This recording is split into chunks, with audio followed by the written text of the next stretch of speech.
Right. Boom. Hey, Ligia.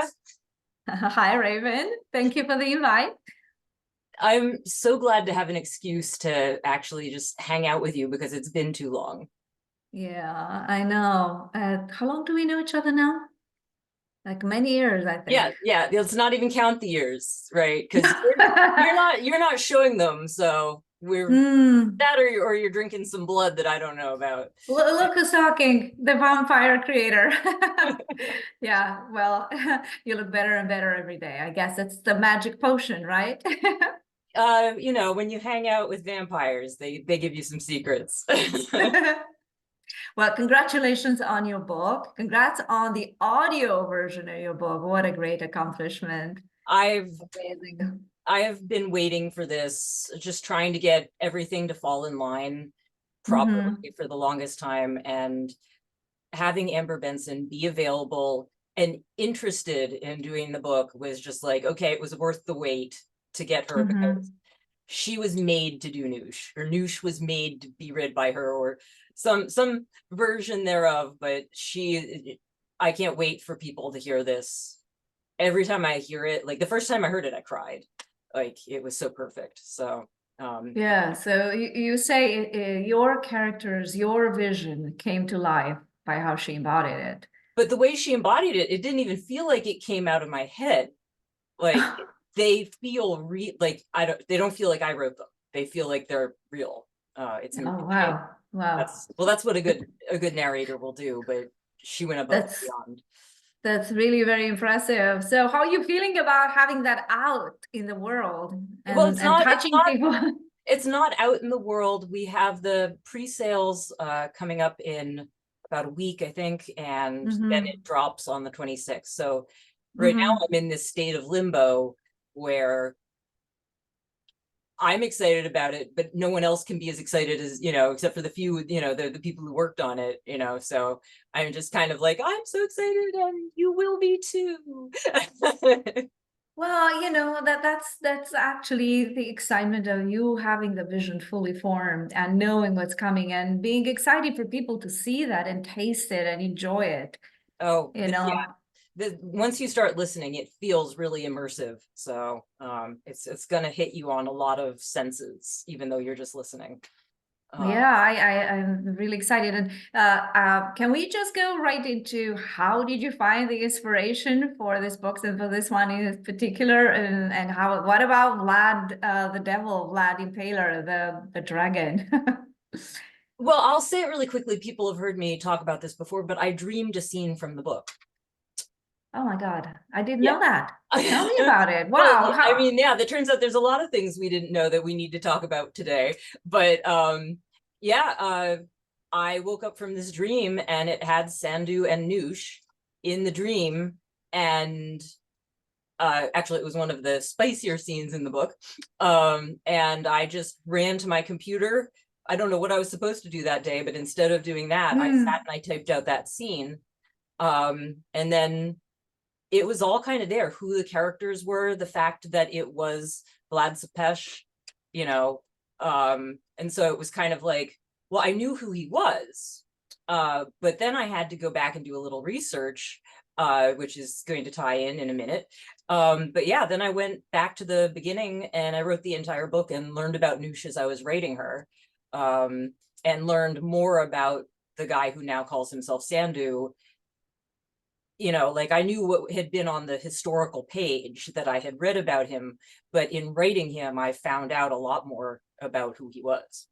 Oh Uh, my God. Can I tell you how touched I am? I work a lot with dreams, and to hear that you got this insight directly from your psyche and that these characters were finding a voice through you. To me, this is awesome. I did not know that. So thanks for telling me. They oh, make them so much more real. It's extraordinary.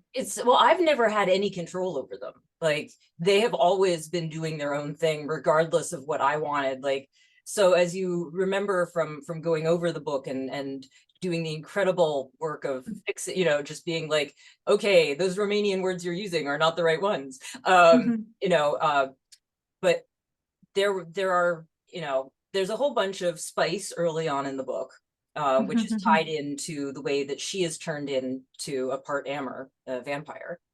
And after I had written those scenes, I was like, okay, we officially have enough spice. Like, this book is spiced to perfection. We're good. Then later in the book, they get on a plane and then they decide to go join the Mile High Club. And I was just like, no, no, no, no, no. That's not how I wanted this to go. Like, we're just going to fly to Romania right now. And it's not going to be a big scene. We're just going to be on the plane and talk about, more stuff about vampires. And then we're going to land in Romania and the action's really going to kick off. Yeah. But no, they were like, we're doing this right now and you have no control. And I was just like, oh my God. And that's when I discovered as a writer of novels that you can sometimes have just no control over your characters and they're going to do what they're going to do. And I wouldn't even try to stop them. Like, I've heard people have tried to like force characters to do what they want. They don't, what the people want. And then they get really horrible, just not able to write, just the characters, down tools and say, we're not, helping you with this until you let us do what we want. So I'm not doing But yeah, I always believe that to be the mark of a great writer, because you're just giving voice to parts of yourself. You're not contriving characters. You're not designing them artificially. So it makes it so much more interesting. And I don't know what sort of spirits through what sort of Eastern Europe old traditions came to speak to you, but that is so exciting for me. They look at me and they're like, yeah, we can bully her. She'll do whatever we want. This is a sucker. We got a good one. I'm pretty sure. Or maybe we can charm her. Yeah.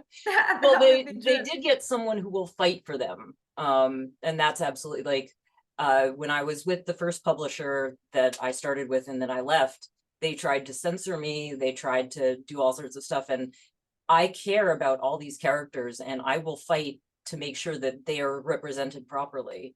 So they're safe in my hands. Wow, that's such a beautiful story. I love it. Well, I didn't really know what was the creative process, so I'm really glad to hear.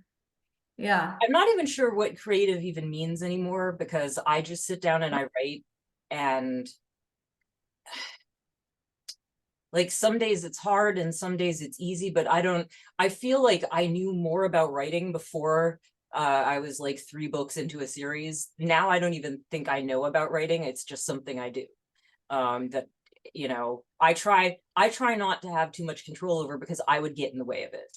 Oh yeah, but isn't that actually the core of the process, that you learn first to do it and then it becomes you, as opposed to you constantly being separate from the process? You're just immersing yourself in it and things are coming up. I mean, for me, this is the most delicious moment, because I know how hard it is to just sit and try to write and things are not coming together, but then bam, like in a second, everything gets written up and you wonder, where is it coming from? Is it me? Is it somewhere else? But you go with it because it's true. And do you know actually that Carl Jung, the psychologist, had a process called active imagination? This is not about writing, this is about healing, where he says, okay, just go in a dream and speak to the characters, let them speak to you, and that's a very healing process. So I see some similarities there. Like, these characters came to you, they needed something from you, you gave it to them, and hence life. Yeah. Oh, they've been rewarding me ever since. Absolutely. It's so incredible that you were available to me in my life at this time. Because I needed, here I am, I've got Vlad and the other, and I've got to take care of him, like I have to do right by him, and by extension to all Romanians. It's a lot of responsibility. And I've written the first draft of this thing, and I'm saying, okay, I'm playing in a really deep sandbox here. This is deep history. This is national identity. This is centuries of myth, and I'm just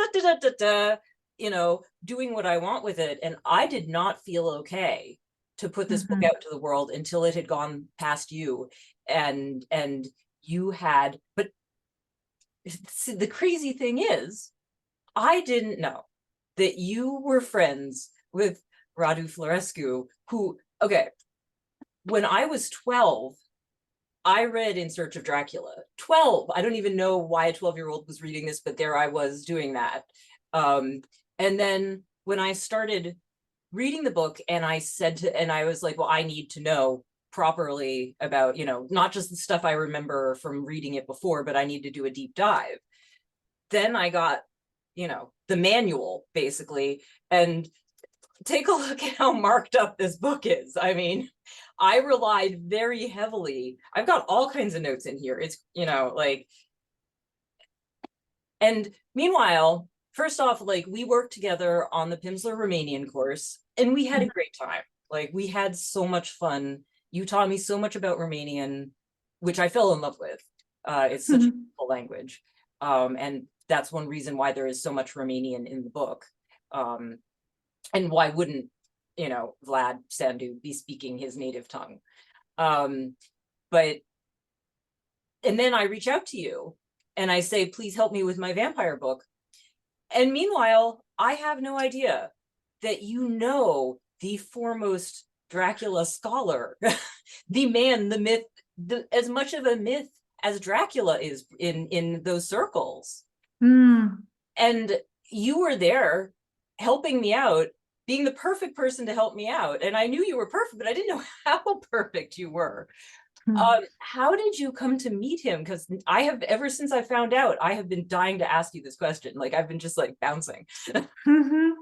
Well, I remember that it was a meeting, Romanians meeting I think at Boston College. Radu Florescu had started a foundation, a research committee to help. I mean, it was first about research, but then after the revolution, he used that platform to support Romanians with voting here in the US, and as well as giving grants to young Romanians who were coming here. So he also, in '96, he became the first honorary Romanian consul here. So he was not Romanian because, obviously he was American.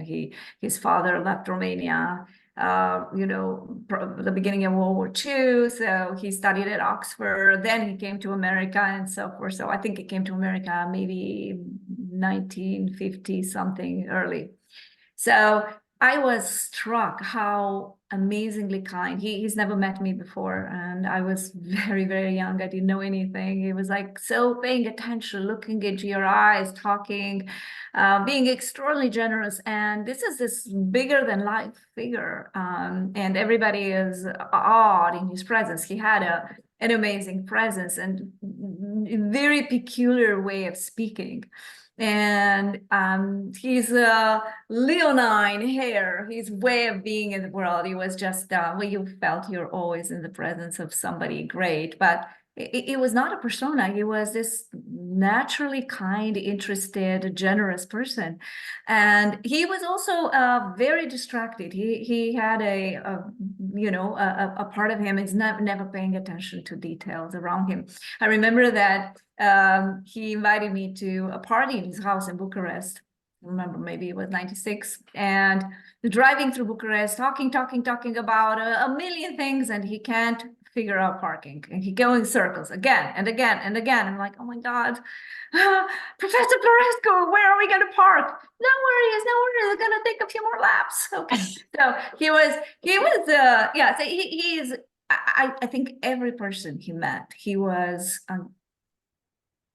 I can't even say how generous and how extraordinary he was.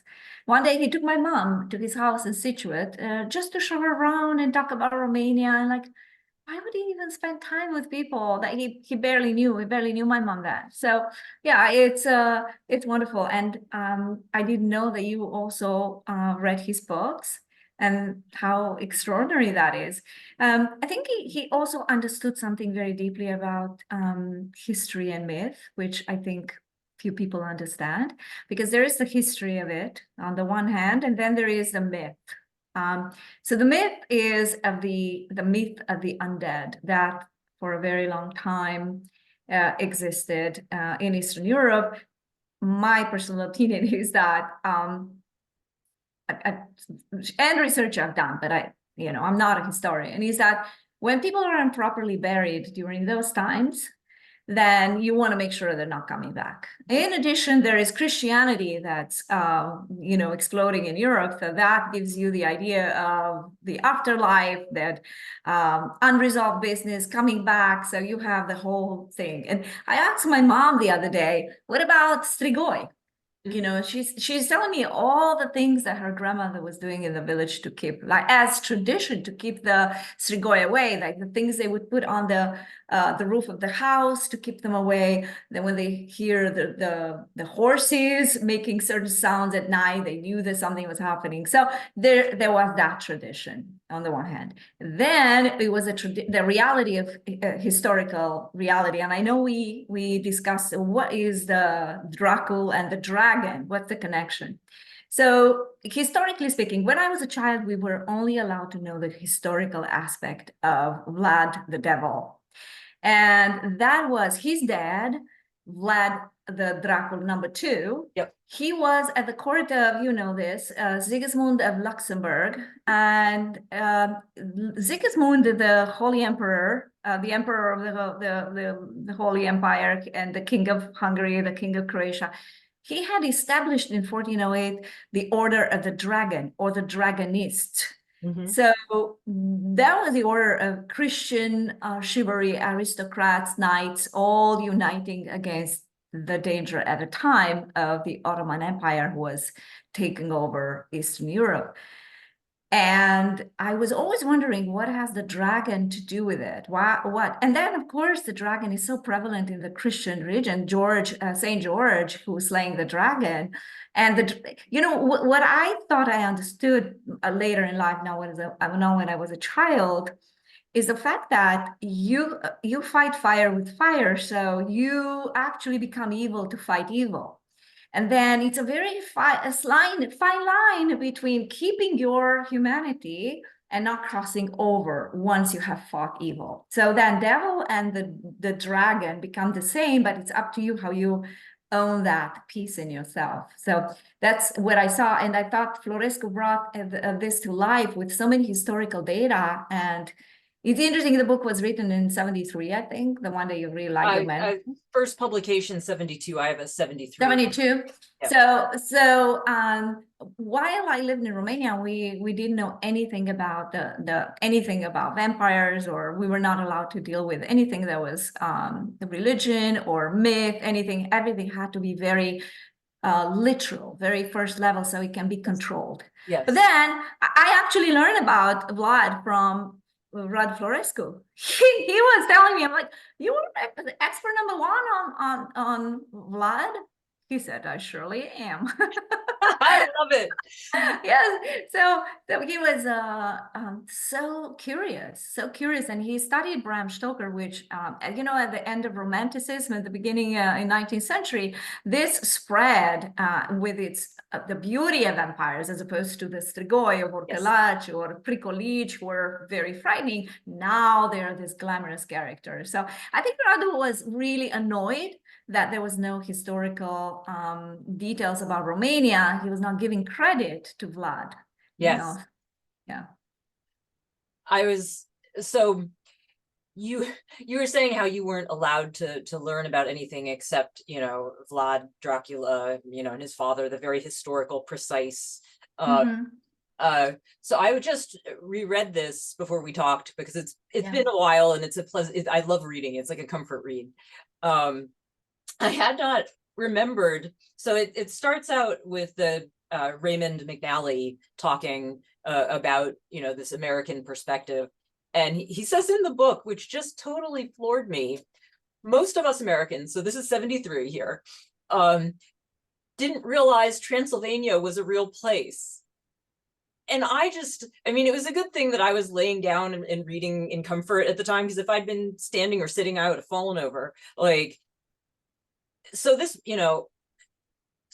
book was out in the world when I was born, and happily it had educated enough Americans that it never occurred to me that Transylvania was not a real place in this world. But the thought that at this point in time, all these Americans are wandering around going, oh, Dracula is a myth, and so is Transylvania. I'm so embarrassed for those past people who didn't realize it was a real place. But you have to realize though, I was thinking of it that we want to preserve the myth. We want to preserve that which actually grips us with Yes. the power of imagination. So of course we want to keep it as a mythical land. You would be surprised. The other day I met someone, she asked me, "Where are you from?" And I said, half jokingly, because I said from Transylvania, and she seriously said I mean, this is not a young person, so like you would expect she's heard that Transylvania is in Romania, and she said to me, "Oh, you're the first Transylvanian, whatever that is." I mean, it's like it sounded like I would say I'm from some place that is the weirdest. Oh, the first Transylvanian. I was like, okay, great. So pretty good. So apparently, yeah, there's still people wandering around the US not knowing exactly how real Transylvania is. Yeah. So speaking of that, you know that it was maybe 10 years after I came to the US that I went back to Romania to visit the mythical land. So with some friends, we went to the Bran Castle. We visited everything that it became really a big marketing campaign to get people there. And there are a lot of people from all over the world, but also Romanians like me. I didn't know anything, so I went and I visited. It's you can still feel a lot of pain in that area. The Bran, it's beautiful, Sinaia, the place. But when I went into the castle, you could still see the torture rooms. And the thing that really surprised me is that they were so short, like I had to dip to go in through the doors. Were you ever at the Bran Castle? No, I Did you? haven't been to Romania yet. No? Okay, well, next step. Yes, absolutely. Yeah. Uh, I I can only imagine. I mean, I have been to like a torture museum in Malta of all places, and Mhm. they were very proud of it. They actually put wax figures being tortured in the museum, which was really surreal. Like someone had put a lot of loving care into making this person look like they were in like agonizing pain, and I just was I spent a lot of time thinking about that person's job, but um I can't, like, this. So speaking of history and myth, in that way, Vlad Tepes and Count Dracula, have this overlap of violence and cruelty Mhm. that Bram Stoker, I don't even think he fully understood what he was digging into. He just Mhm. found Mhm. someone who kind of got gears spinning, but he didn't. I mean, I'm not sure how much he actually read Mhm. about the real impaler. Mhm. And it was something that I had to deal with as I was writing this character, Mhm. and having him be someone you could identify with, and then be like, go Sandu, as he's fighting the bad guys.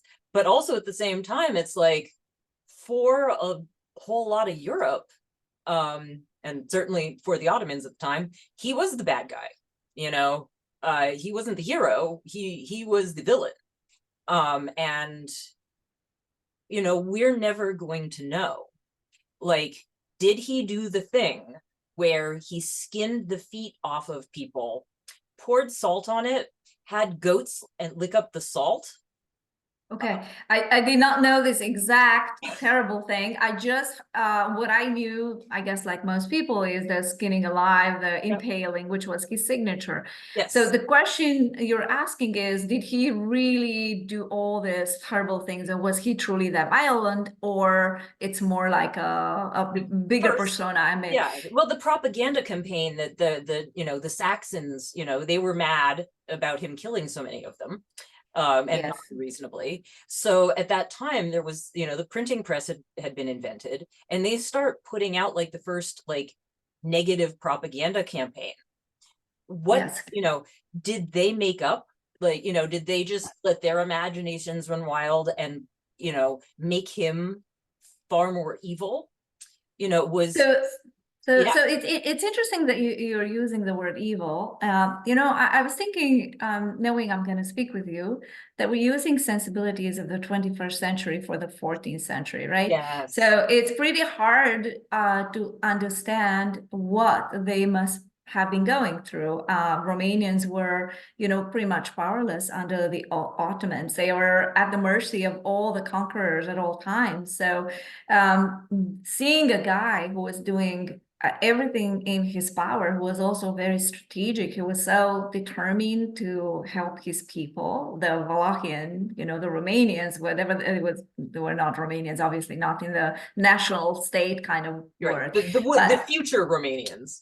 right, but the what he was doing needed to be as frightening as it was, because he didn't have an army at his disposal at the size of the army of the Ottomans. At the same time, his brother Radu was courted by others who were trying to. So, what is the guy going to do? This is my opinion. I feel like he had to magnify whatever he's done until then. Let's say he has killed a number of people. He needed to magnify that so that his fame preceded him and frightened people so much that they would not actually be enemies. Exactly. But I do think that that was his signature. And we know for sure historically that some emissaries from the Ottoman Empire were sent back impaled as a sign. But again,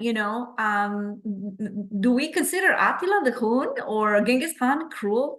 That is part of what was happening at the time. There was no super consciousness at that time that this is not okay. They had to survive. So I think that the Romanians saw Vlad as my memory as a child, as a great liberator, as the person who was strong enough, as powerful enough to do what needed to be done so we can be free. Because there is no middle way, there is no negotiation with the enemy at that time, right? So the interesting thing about him is Romanians, I can see this in the national psyche. This is my opinion again. I see the need for a strong male leader, that there's somewhere there. And I have heard Romanians be very nostalgic even for Ceausescu. He's been gone for 34 years now. Oh, he was a strong man, he did this. So I'm always I don't engage in those conversations because the memory of today and the memory of then are very different things. But I can see how in the 14th century people wanted somebody who was very powerful and had an amazing display of power, because he didn't have actually the arms, the weapons, the army to do. So he had to do everything he could to be. Was he a cruel person, a psychopath? Well, possibly, but again, it's 14th century, so Yeah. we don't know. Yeah, I don't know what would have happened if he had forgiven his enemies. I don't know. It makes me feel really good to hear you say that, because that is what Sandu said in the book, which I don't even know if I can take credit for writing, because he just that just went onto the page like through my brain. But What that do you was say? that everything you just said is what he says in the book. He said, you can't understand me in this modern time. He said that was what I had to do to keep my country safe. And as you're saying that, I'm just like, oh my God, I got him right. I think there is, I think maybe he wasn't very emotionally well balanced. But they needed him to be able to go to those lengths, But think of it. He was a prisoner at the Yes. Ottoman court And together that's with where his he brother. saw impaling. That's where they taught him. The Ottomans taught him the art of impalement. Exactly. That is why exactly people were not thinking of the Ottomans' cruelty to the Romanians, which were plenty. That's not only where he learned that, but think of the psyche of a young child who's left at the mercy of his captors and treated as such. He's a prince, right? And he's he doesn't know how the day is going to end for him, right? What if his dad is making a mistake and they're going to kill him? So I'm, I don't want to psychologize somebody in the 14th century, but I imagine that that must have had an effect on his psyche, and whatever he's seen, that he's applying it back to his enemies. Oh, Anyway. absolutely. I don't think I'd survive a day in the 14th century. Like I am not strong enough to make it even I like a full 24 hours back in the 14th century. I would be like, let me go back to the future, please. Like that's not a time that I can really romanticize, because I've read enough history to be like, life was hard and terrifying. Especially in like Wallachia, with incursions coming from every single direction, and you never, and the boyars, like, being this crazy, kind of cliquish thing where there's a new prince every 5 seconds and you don't even know who your leader is. Like, oh, I thought we were following, oh no, he's dead, he got killed by his cousin yesterday, now we're following this guy. Like, it must have been so uncertain. Yeah, um I think you're right. It's very hard for us to imagine this sort of uncertainty, because now, you hear people complaining, oh, people are laid off, their jobs. And at the same time, you do have your cell phone. You can go to the bathroom and you can get antibiotics, and you're thinking, oh my God, in the 14th century, you not only as a peasant, which most of the country was, you have to fight the boyars who were really corrupt, the lords. Then you don't know what's going to happen in terms of attacks. And the first people who are going to die are obviously the peasants. yeah. They're sent to the war. And how long do you live? I mean, the mortality, the child mortality. Then if you have a scratch, you can die of sepsis. Oh my God, we can't even imagine today. So this word uncertainty, I think it does have a completely different ring for the 14th century Yeah. and for us today. But of course, we're only given what we know, so that's the best Yes. we do with what we have. Absolutely. Absolutely. Oh, I haven't been keeping track of time. I Yeah. so I want to get to come back around to what people were doing about Strigoi in folk practices before we go, because I have a feeling that everybody watching this is remembering what your mother was telling you and wanting to know more. But before we get to that, like, having learned about, like, having seen the romanticized vampire now, would you choose to be a vampire if one came up to you and offered you immortality and strength and all that? Would you be tempted?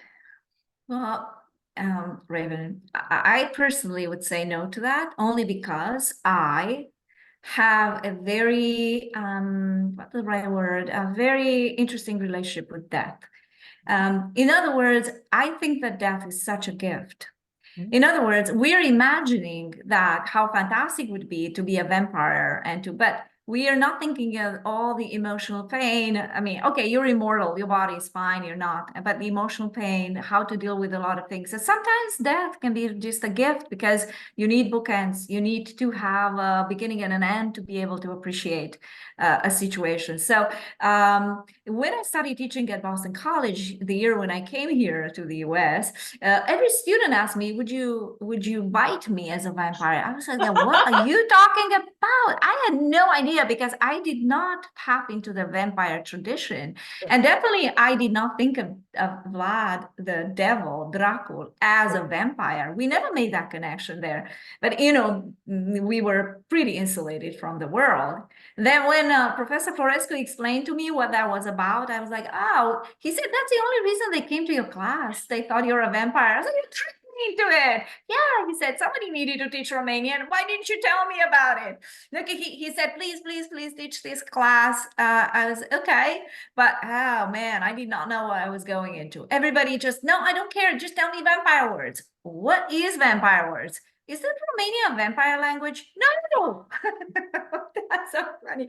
Anyway, so I understood what the need was, and I gave them the vampire words that they learned Romanian, which was nice. But the answer to your question is, I do not want to live forever. No, no, definitely not. What were the vampire words? Well, I gave them vampire words as if they thought Romanian was a vampire language, I taught them the language. I told them beautiful Romanian language. You want to think you speak like a vampire? Go ahead, make my day. excellent, you know.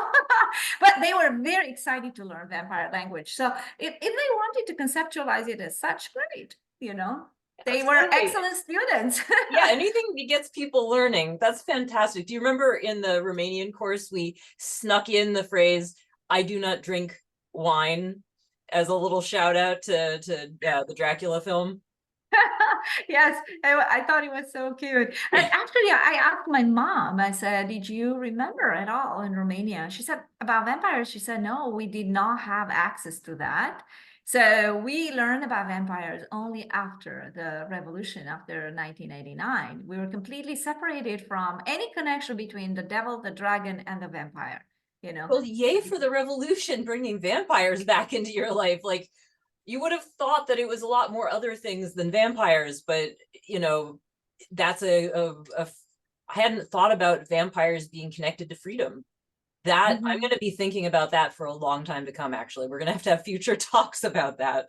Uh, Yeah. that wow. Okay, I can't let that get me off track, but that's gonna be Well, churning around in there. these are the pleasures of unscripted interviews, because you find something and you got to think about it in the moment. But I didn't realize I'll surprise you, but it's true.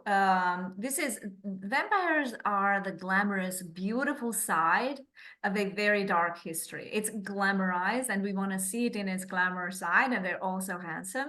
But the reality of the strigoi, it's not so beautiful, because you have disease and you have worries and you have fears that somebody's coming back, and you think this strigoi will kill your cattle, so you have to protect yourself and your life, because if your cattle die, you die. So I think the risks of living in those times and dealing with something you did not understand were really very urgent and tangible. While nowadays you have people say, please bite me, I would love to be immortal. No They one's think thinking that about cattle anymore. no more cattle. Yeah. So But you tap into a very interesting let's say it's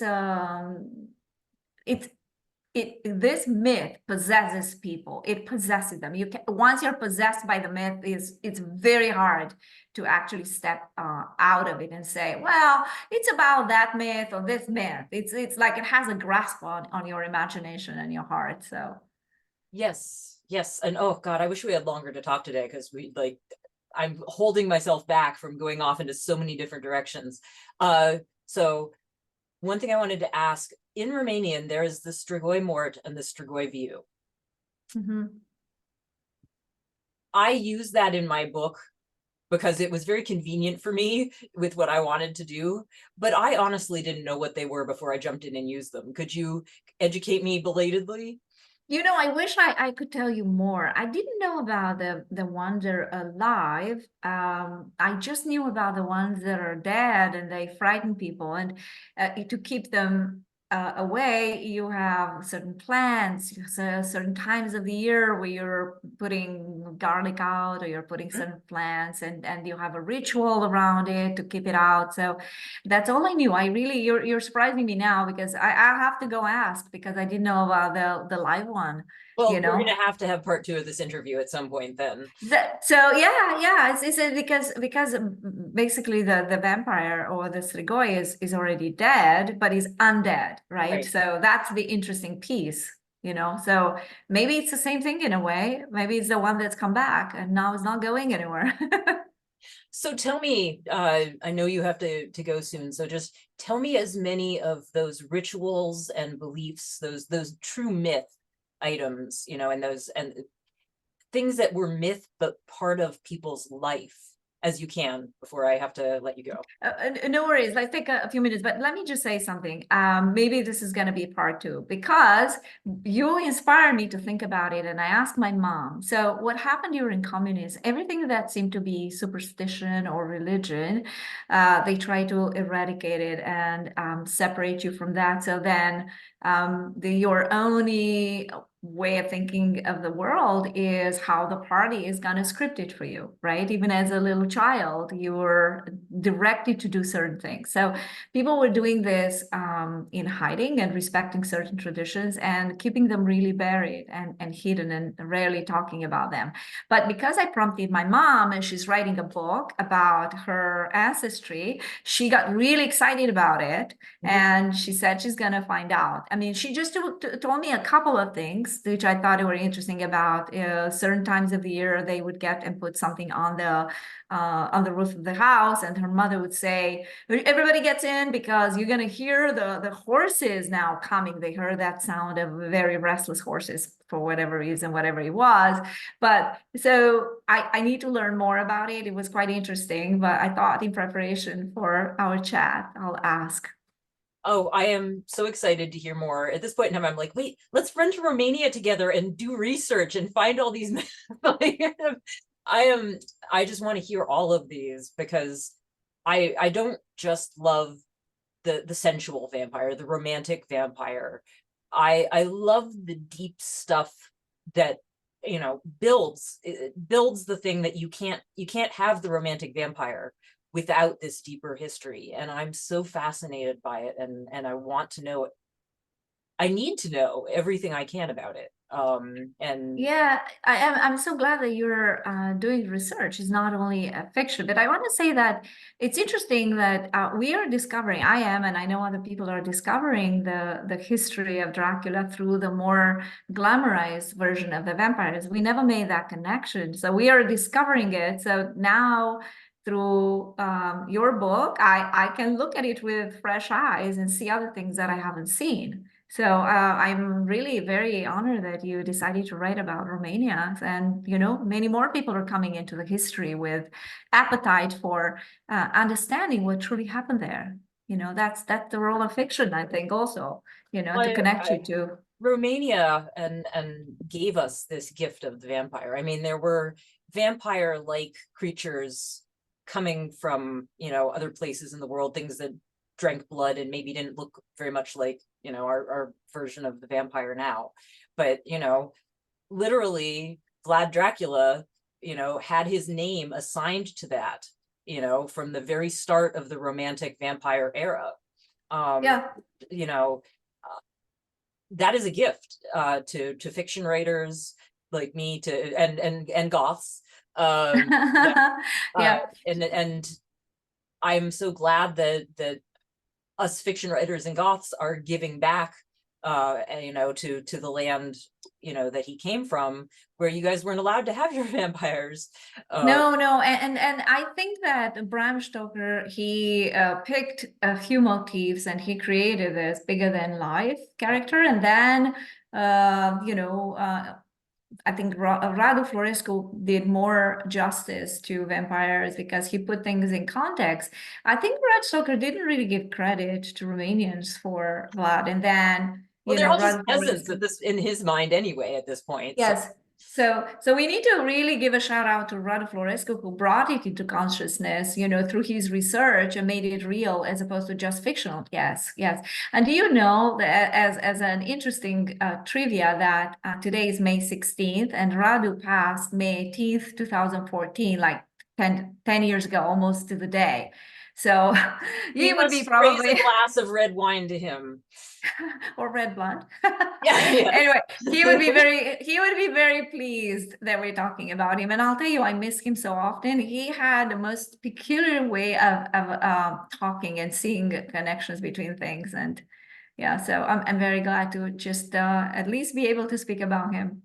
Anytime you want to talk about memories of him, I am available, because he impacted my life, you know, Mhm. from the tender age of 12 to now, when I'm making my living writing stories about, Yeah. you know, I mean, Vlad isn't the main character of every single book, but he's showing up, and also without him we don't have the modern vampire. So, you know, and the work that Dr. Florescu, was he a doctor? I can't remember. He he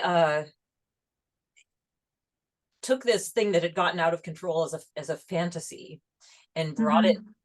into a historical context that made it so much more fascinating. And so much.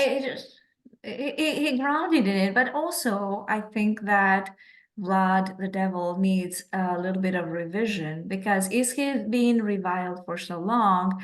And probably, as you said, with the print, there were stories about him. So one of the greatest desires for me is to really know more about Vlad the Devil. And I do understand why he signed the devil, because he is the one who's fighting the Ottoman Empire, the dragon, the one who is frightening the devil, that he gets that power. But he also cared so much about Romanians. So I would love to learn more about that. And I'm very grateful to Radu Florescu for making it real in a scholarly way. And I appreciate so much your book for making it very easy to read and very exciting for your audiences. So congratulations again. That was an awesome, really an awesome book to bring out, and now the audiobook. I am so lucky to have had you with me for this whole journey. Look, Raven, I honestly want to say that I've done so little, just a little bit of tuning here and there, because you had already such an amazing grasp on words. So you don't speak Romanian, but still intuitively knew how words would come together. So it was just a tiny here and there, really tuning. I wish I could have said I've done more, but you brought this universe alive, you taught me any of the Romanian that I know. So you have done a bit. And then you went through and you looked over every single word in that book and caught things like, and like that was such a gift to me in that beginning stage. I mean, we were 5 years out from me being published at that point. Wow. And you're having faith in me and you're helping me like that was a huge guarantee. It's something that actually helped all of this happen. So I'm not going to hear you saying that you didn't do very much. You did honestly, I did not know that, because it feels like your universe is so full of juices and life and characters that all I felt I was honestly just fine-tuning some expressions and words. But if you feel it's more, I'm really very grateful. So just tell me one thing before I go. When was the first book published in the trilogy? The I first can't remember right now. It was 2019. Wow. Just as the pandemic was really hitting.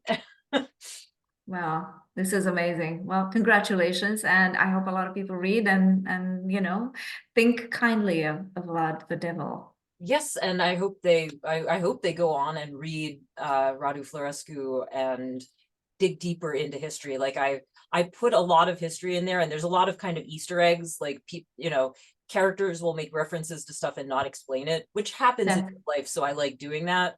But I like to think that people who read the books and are excited about the history will actually use that as an excuse to Google something and then get stuck in a Google hole, spiral of yeah. Like let's say maybe not Google, maybe just read, because I'm looking at some of the things on Google and I'm like, oh my God, on Wikipedia, really, who put this here? You really need to get to. I meant into Wikipedia, but that's type it into the internet, get to somewhere, get excited about it. Next thing you know, you've got 3 books showing up on your doorstep.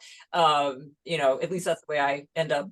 And by the way, my mom told me that she saw Vlad Tepes docu film, not exactly a documentary, on Netflix. She was so entranced. Apparently, it puts him in a very positive light. So that's a good one to look at anyway. Yeah, no, the world is starting to change. We're starting to get to hear his side of the story, not just the anti-Vlad propaganda.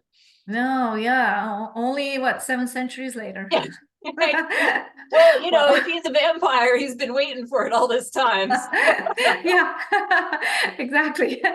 All right. Well, thank you so much for having me. I appreciate it, and I love the conversation. Time flew by so fast. Yes, I could keep talking for a while. So let's at some point when you have a free moment and you have myth stuff, let's do this again, because I couldn't have had more fun.